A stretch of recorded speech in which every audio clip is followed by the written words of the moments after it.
अऊज़ु बिल्लाहि मिनश्शैतानिर्रजीम बिस्मिल्लाहिर्रहमानिर्रहीम अल्हम्दुलिल्लाहि रब्बिल आलमीन अहलन व सहलन व मरहबन बिकुम। कल के सबक में हमने सीखा कि हम कैसे सबसे पहले मुलाकात करते हैं तो सलाम, और कैसे गुड मॉर्निंग करेंगे, कैसे गुड इवनिंग करेंगे और कैसे गुड नाइट करेंगे। कल के लेसन में हमने सीखा था। आज दूसरे दिन के दर्स में हम सीखेंगे दुआ सलाम होने के बाद अरबी में जब स्टार्टिंग होती है तो कहाँ से इब्तिदा करते हैं, अपनी बात कैसे शुरू करते हैं। सबसे पहले कुछ ऐसे अल्फाज हैं कि जो इब्तिदाई मरहले में अगर इस वक्त हम सीखेंगे तो वो हमेशा हमें काम आएंगे। मैं कोशिश करूँगा कुछ वोकेबलरीज़, कुछ अल्फाज मानी, कुछ मीनिंग्स मैं आपको दूँगा, वर्ड्स दूँगा जो आपको हर रोज़ याद करना है, ताकि धीरे धीरे अल्फाज मीनिंग का ख़जाना भी आपके पास होता रहे, जो आपके अरबी बोलने में मददगार साबित होगा। सबसे पहले आप यहाँ पे लिख लीजिए हाज़ा। हाज़ा यानी ये, ज़ालिका यानी वो। मिसाल के तौर पर हम लिख सकते हैं हाज़ा, हाज़ा किताबुन, ये किताब है। मैंने लिखा हाज़ा किताबुन, ये किताब है। ज़ालिका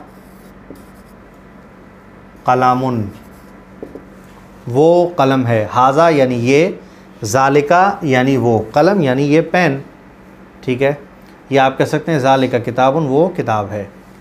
यही हाज़ा अगर सामने रखी हुई चीज़ मुअन्नस है या जिस चीज़ के बारे में आप बात कर रहे हैं, इशारा कर रहे हैं, वो अगर मुअन्नस है तो हाज़ा की जगह पे हाज़िही यूज़ करेंगे।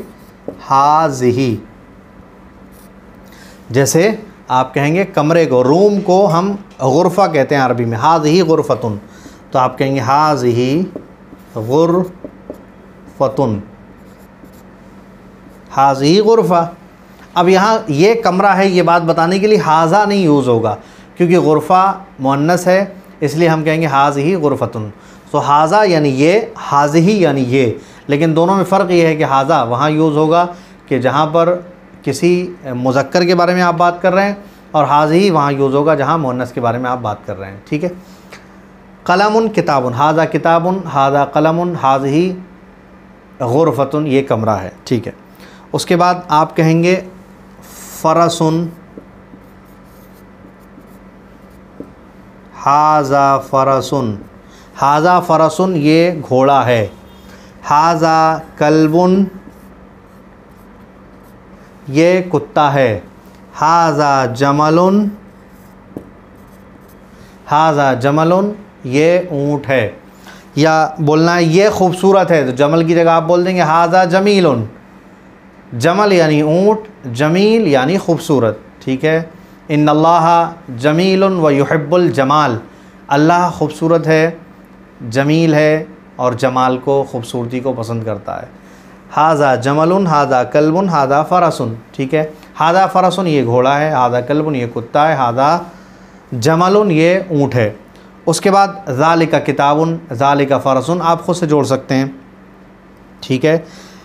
हाज़ा और ज़ालिका के बारे में हमने सीखा। हाज़ा यानी ये, ज़ालिका यानी वो। ठीक है। जिस तरह मैंने आपको हाज़ा और हाज़िही का फ़र्क बताया, ये दोनों के मीनिंग है ये, हाज़ा यानी ये, हाज़िही यानी ये, लेकिन फ़र्क ये है कि हाज़ा मुज़क्कर के लिए इस्तेमाल होगा और हाज़िही मुअन्नस के लिए इस्तेमाल होगा। ऐसे ही ज़ालिका और तिलका के दरमियान है। ज़ालिका मुज़क्कर के लिए इस्तेमाल होगा वो, और तिलका इस्तेमाल होगा मुअन्नस के लिए। जैसे ज़ालिका कलमुन, वो पेन है, लेकिन अगर पेन की जगह पर कोई ऐसी चीज़ है कि जो मुअन्नस है तो आप कह सकते हैं मसलन तिल का मिबरातुन। ठीक है। तिल का मिबरातुन या तिल का इमरातुन, वो औरत है। ठीक है। कोई भी मुअन्नस चीज़ अगर आपके साथ है तो आप उसमें तिल का लगा सकते हैं। धीरे धीरे हम वहाँ पर सीखेंगे इंशाअल्लाह। सही है।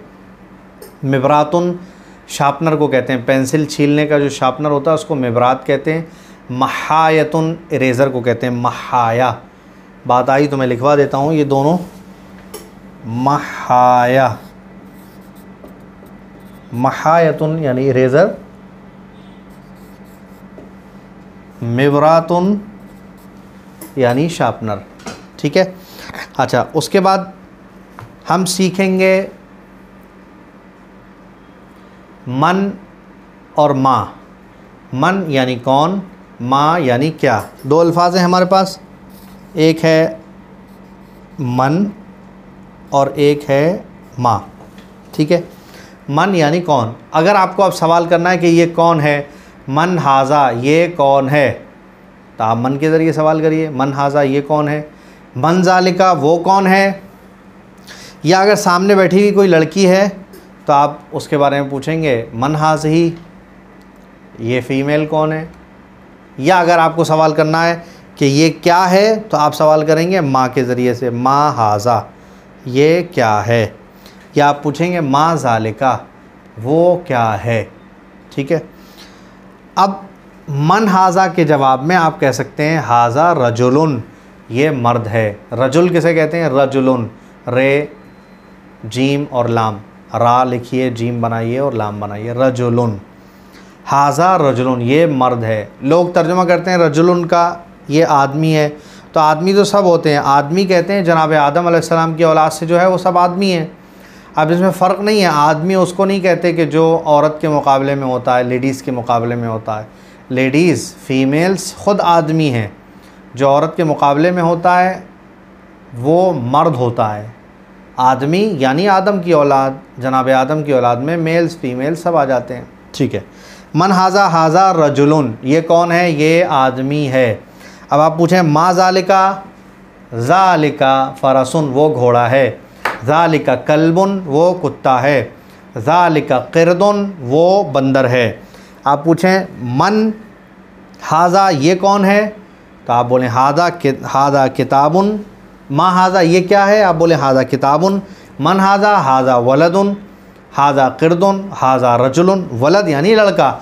अब यहाँ दो चीज़ें, एक वलद और एक इब्न का लफ्ज़ इस्तेमाल होता है। इब्नुन आपने सुना होगा, हुसैन इब्न अली अलैहिस्सलाम, हुसैन इब्न अली, तो हुसैन जो कि अली के बेटे हैं, तो इब्न का लफ्ज़ जो इस्तेमाल होता है वो इस्तेमाल होता है उस बेटे के लिए कि जिसको आपने पैदा किया है। इब्न यानी आपका अपना बच्चा, आपका अपना बेटा। वलद का लफ्ज़ इस्तेमाल होता है किसी भी लड़के के लिए। मैं कह सकता हूँ भाई ये लड़का, ए लड़के यहाँ आना, या वलद ताल। ठीक है। अरबी में आने को कहते हैं ताल। अगर किसी मेल को आप आवाज़ देना चाहते हैं तो आप कहेंगे ताल, किसी फ़ीमेल को आप आवाज़ देना चाहते हैं तो आप कहेंगे ताली आइए। लड़की को बुलाना आप कहेंगे ताली यहाँ आइए। अदब से बुलाना है तो आप उससे कहेंगे तफ़द्दली, कोई आपका काबिल एहतराम है, कोई ऐसा है जैसे आप अदब देना चाहते हैं, प्यार से बुलाना चाहते हैं, तो उससे कहेंगे तशरीफ़ लाइए। भाई उर्दू में एक बार आप कहते हो आइए, एक बार आप कहते हैं तशरीफ़ लाइए, तो आप जब कहेंगे आइए तो आप कहेंगे ताली। मेल के लिए कहेंगे ताल, लेकिन अगर आप अदब और एहतराम से कहना चाहते हैं तो आप कहेंगे तफ़द्दली। ताली नॉर्मली कहेंगे आइए, तफ़द्दली यानी तशरीफ़ लाइए। अब ये तफ़द्दली या मेल के लिए तफ़द्दल, इसका लफ्ज़ जो यूज़ होता है तफ़ज़्ज़ल और तफ़द्दली, ये बड़े अदब व एहतराम के लिए यूज़ होता है और ये कई जगह पे यूज़ होता है। मैं आपको बताऊं, जैसे आप दस्तरखान पे बैठे हैं, कोई आ गया तो आप बोलें अरे अरे आइए खाने पे आइए, तो आप उसको बोलेंगे तफ़द्दल या बोलेंगे तफ़द्दली। सही है।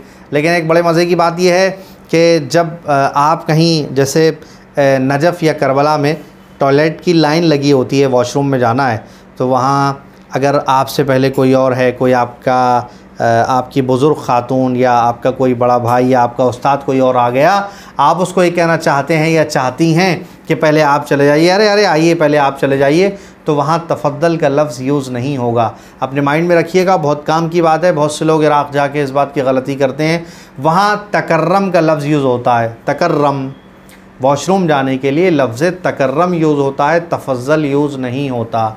ठीक है। इस बात का बहुत ख्याल रखिएगा, ज़रूर ख्याल रखिएगा, इसलिए कि किसी अरब के साथ अगर आप तकर्रम की जगह पे तफ़द्दल बोलेंगे तो वो हंसेगा और शर्मिंदा होगा, सोचेगा ये क्या कह रहे हैं, बिल्कुल गलत कह रहे हैं।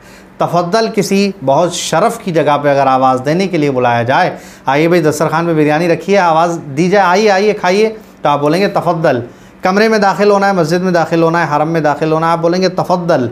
लेकिन अगर वॉशरूम में जाना है, वो अच्छी जगह नहीं है, वो काबिल इज़्ज़त व एहतराम जगह नहीं है, इसलिए वहाँ पे तफ़द्दल इस्तेमाल नहीं होगा बल्कि तकर्रम इस्तेमाल होगा। ठीक है, इसी के साथ अगले प्रोग्राम में अगले दिन के दर्स में मिलेंगे। अस्सलामु अलैकुम व रहमतुल्लाहि व बरकातुहू।